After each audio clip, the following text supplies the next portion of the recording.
Okay friends, one of the first things we have to do to get started is to disconnect our negative battery terminal.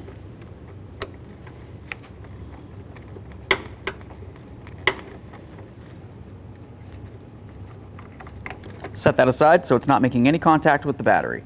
We're going to continue on by removing our clamps that hold the hoses to the filler neck itself. I like to spray everything down with a good amount of penetrant.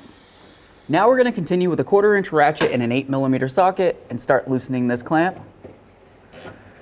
The first hose I'm going to take off is this one right here. That way there it's out of the way so I can remove the next clamp. Okay, that's nice and loose. Let's go ahead and slide it out of the way. Now let's continue with this right here. We're going to get in between the filler neck and the hose itself and just try to separate the two. I want to be very careful not to damage the hose that leads down to the fuel tank. Okay, so now that we went ahead and broke this one free, let's continue on to removing the larger one now. Just going to do the same thing, loosen up the clamp, and then of course we'll get around it with that pick and break it free. I'm just going to use my pry bar, come right up in between the frame area here. Be careful for any brake lines you might have. And let's just try to separate the filler neck from those hoses. So now that we have the hoses off, let's go ahead and climb underneath the driver's side of the truck. Your fuel tank's going to be located right here, but there's also a metal shield that's going to be in the way to remove the fuel tank. So the first thing that we need to do is go ahead and get this shield out of here. You're going to notice that you have a mounting bolt that comes through from the outer portion of the frame, coming through to here. We're going to come right up here and remove this one as well. Then we'll come right down here, remove this, and then up here, and we'll remove those two nuts and bolts as well.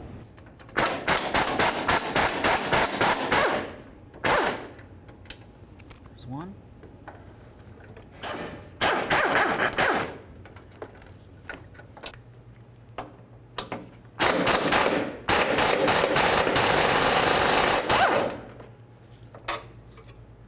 Now we're going to remove these two bolts right here. You're going to notice that you're going to have to hold the nuts on the forward side, and then we'll remove the bolt from the rearward side.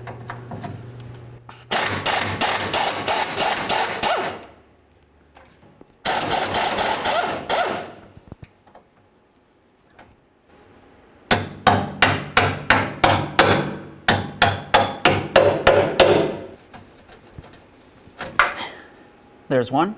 Let's do the same to the other. Now let's hold off on removing this nut right here, and we're going to move over towards the driver's side and remove these two mounting bolts as well.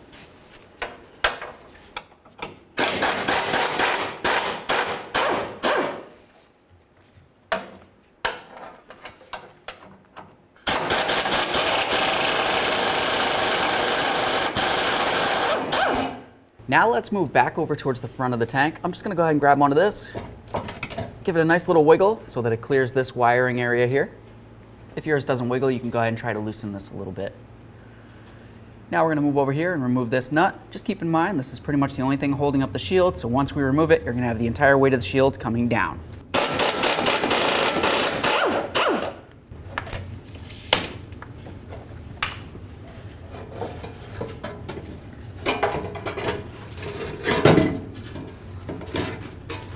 Now we're just going to put something underneath the center of the fuel tank so we can support it, and of course we also are going to need to be able to lower this down after we've removed the mounting hardware. Let's start with the rearward bolt right here. That bolt's out. Let's go ahead and bend this down and out of the way. Now let's move along to the driver's side outside frame. You're going to find that there's 4 bolts. 1, 2, 3. And the other one's going to be hidden right behind here. So this one's going to be the last one that we remove. Let's remove the first 3.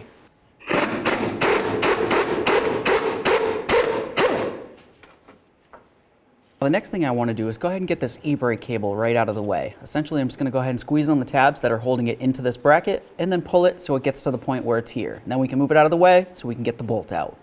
I'm just going to use a tool that looks like this. It's going to go right over. You can also use pliers if you can get it around all the ears.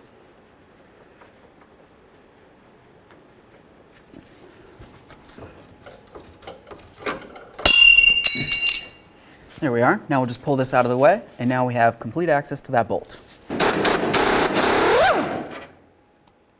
Now we're just going to come underneath here, and we're going to try to pull this bracket away from the area of the frame so that way there we can remove the fuel tank.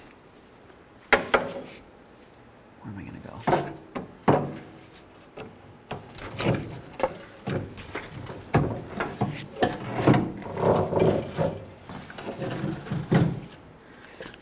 ahead and carefully start lowering it down. All right, so now with the fuel tank as low as we can go, we have it at an angle. The reason for that is because I want to start removing all these fuel hoses, and then we're going to move along to removing the electrical connector as well. Now for 2 of these fuel hoses, what you're going to realize is you're going to have 2 little squeeze tabs. You go ahead and squeeze on them, it's going to release the line. Just be careful because there is probably fuel inside the lines. Just going to squeeze right here and here, give this a nice wiggle, and draw it off. This one right here in the center is going to be a little bit different, so we're going to save that one for last. I'll just continue on by removing this other one right here.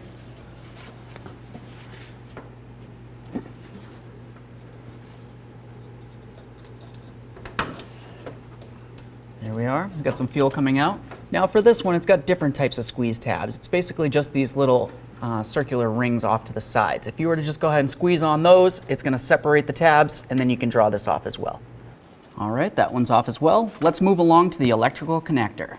Okay, so now the next thing we're going to do is remove our electrical connector.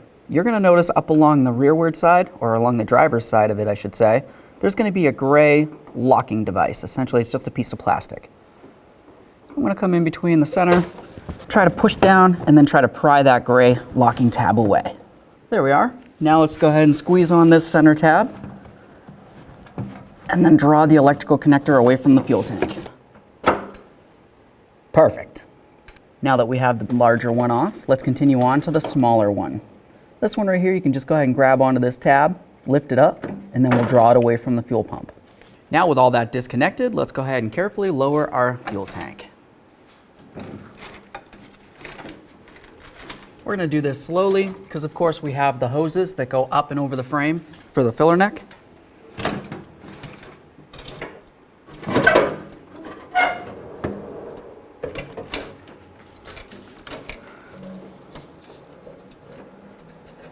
Now that we have the fuel tank safely down on the ground, we're going to continue on by spraying off all the debris that's in this localized area. Essentially, the reason for that is because we need to take off this clip, and also because when we remove the fuel pump from the tank, we want to make sure that no debris falls inside. All right, so now the next thing we want to do, now that we've sprayed this down and let it sit for a little while, is to continue on with a brass punch and a hammer. And I'm just going to work my way around this locking clip here, essentially just breaking it free from the fuel tank.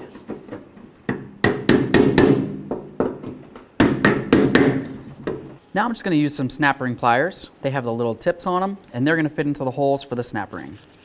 This one kind of came out when I was bonking on it, but essentially if you just put your snap ring plier into the holes and then squeeze on it, we're going to be able to release that locking clip and then remove it from the tank.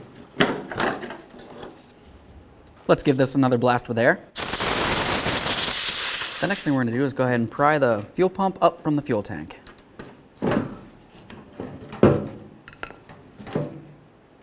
Go ahead and carefully lift this up and out of here. It's still going to have fuel in it, so you're going to want to make sure that you dump that into a recycling bin. Okay friends, now it's going to be time to prep our new fuel pump.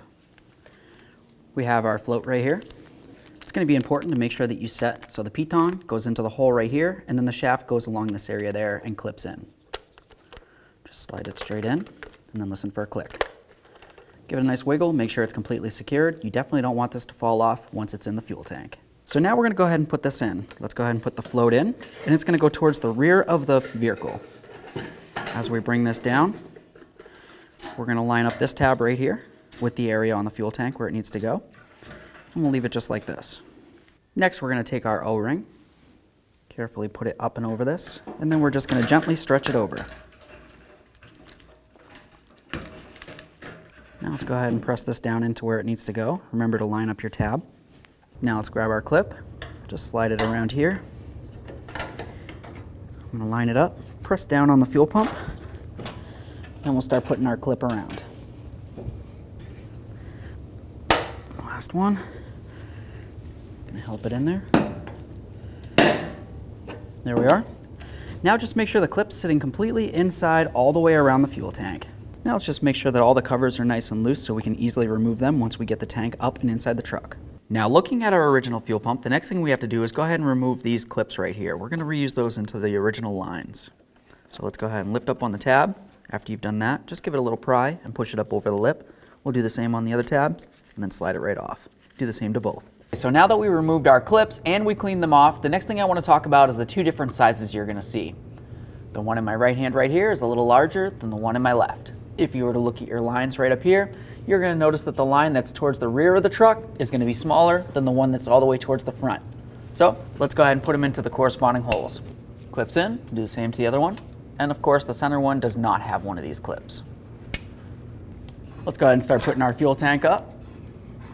Before we put it all the way up though, let's make sure that we connect in our electrical and of course our fuel lines. The larger the electrical connector is going to go towards the front of the truck, the forward connector. Push it in, give it a nice click, and make sure it's secure.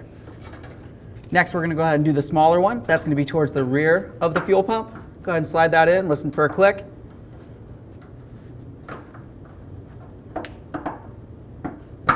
There it is, give it a nice wiggle, secure as well. Let's go ahead and get the little gray lock for this now. Now on the larger one, let's go ahead and push in our gray lock. Now we're going to go ahead and do the fuel lines. Let's just pull off all these caps. We'll set those aside. Next, we're going to start connecting in our fuel lines. We're going to take the larger one, which is the forward one. That's going to go into the forward aspect of the fuel pump right here. Go ahead and push it in, listen for a click, give it a nice tug. You will definitely want to make sure that all of your fuel lines are completely secured. The center one's the one that does not have a clip on it. Let's go ahead and put that in as well. Give it a nice tug. And then of course, last but not least, the rearward line. Give it a nice click and a nice tug. Perfect. Now that we have the upper lines connected, the next thing we want to do is go ahead and jack this up so that our bracket's lined up with the area on the frame that it needs to be. At the same time as we're doing that though, we need to pay attention to the fuel hoses, which are located up on top of the fuel tank. We want to make sure that those hoses line up with our filler neck. Okay, now that I have those holes semi-lined up, let's go ahead and start in a couple of the bolts. Okay, so now that I've got them lined up, let's go ahead and start in all 4 of our bolts before we snug any of them up. Now we're just going to go ahead and tighten up all of our bolts. Now that those are nice and snug, let's go ahead and put in our e-brake cable. Perfect. Now that we tightened up the bolts for the front strap, let's continue on to the rear. I'm just going to bend this right up along here. You can tell that it fits inside the groove of the fuel tank. We're going to bring this right up along this area here. Let's continue on with this piece right here. You can tell that it has a little hooky-doo. That hook's going to go around this right here, and then it should sit up along the top there. So we can take our bolt, slide it right through both of these here, and then we'll line it up with our mounting hole and start in this bolt as well.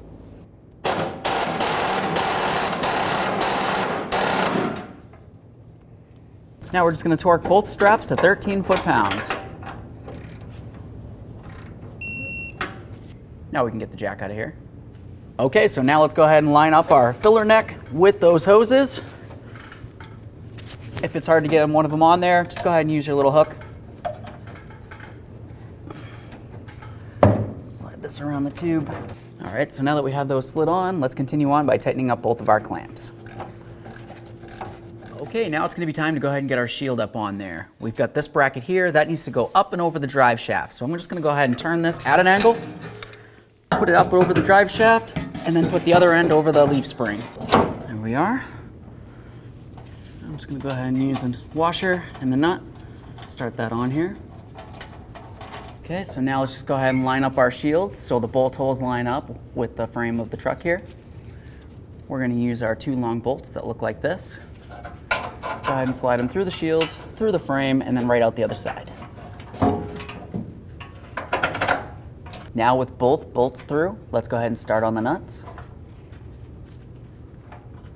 So now we're going to come to the front of the tank. We're going to start in the other bolts here as well. Okay, so I'm just going to go ahead and lift up on this, and then I'm going to take my bolt on my socket with an extension, come through the frame, and start it in.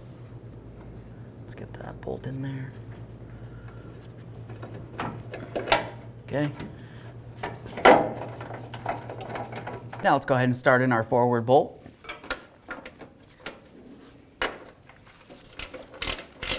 Now let's go ahead and start in our rearward bolts. Okay, so now that we have all of our mounting bolts started on our shield, let's continue on by snugging them all up.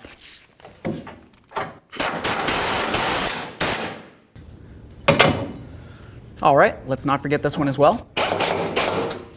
Okay, now back up at the front of the truck, let's go ahead and reconnect our negative battery terminal and snug it up.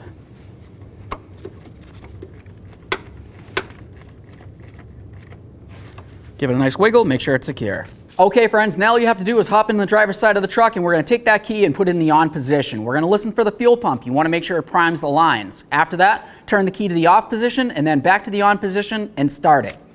After that point, you want to make sure you take a peek underneath the truck and make sure you don't have any fuel leaks. Then, take it for a road test.